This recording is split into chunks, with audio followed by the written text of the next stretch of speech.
क्रिस्का recording studio Ekangar सराय।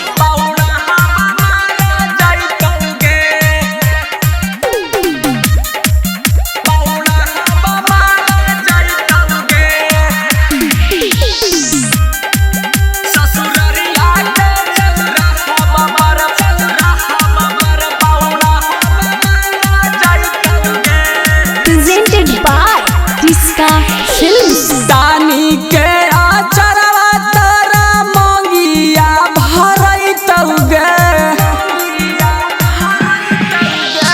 दानी के आचरवा तोरा मंगिया भरैतौगे। इस्लामपुर के चौराहा पर बौड़ा हवा मारा जैतौगे।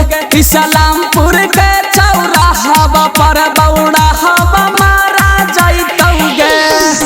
होते जाई मलावा हमरा देखल ना सहैतौगे। होते जाई मलावा हमरा देखल ना सहैतौगे। ससुरारिया के चौराहा पर बौड़ा हवा मारा जैतौगे। ससुरारिया के चौराहा पर बौड़ा हवा मारा जैतौगे।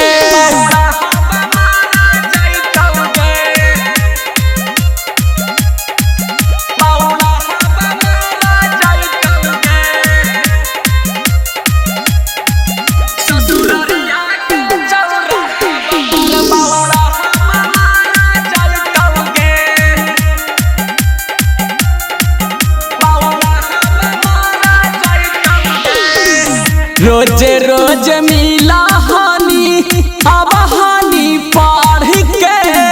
आज कैसे चल जाइनी डोलिया में चढ़ के। रोजे रोज मिला हानि अब हानि पढ़ के।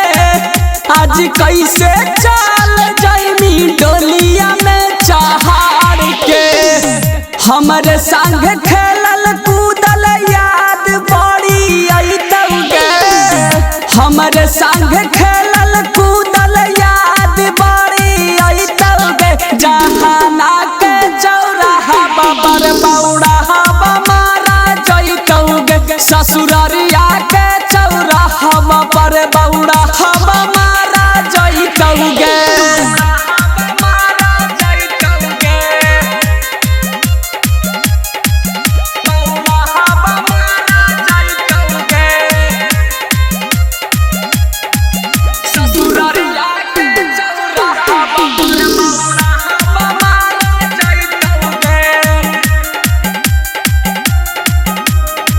क्रिस्का रिकॉर्डिंग स्टूडियो एकंगल सराय। फूल नियन रखले हालू तू जाना हानी। यार नहीं पाना भतार माना हानी। फूल नियन रखले हालू तू जाना हानी। यार नहीं पाना भतार माना हानी। धर्मेंद्र धमालावाया बा मुहम्मना देखैतौगे। डीजे कुंदना माया बा मुहम्मना देखैतौगे। नहबादा के चौराहा पर बौड़ा हवा मारा जैतौगे। ससुरारिया के चौराहा पर बौड़ा हवा मारा जैतौगे। जो गठियरी के खुश रही अपन भटरा साथे। क्रिस्का रिकॉर्डिंग स्टूडियो एकंगल सराय।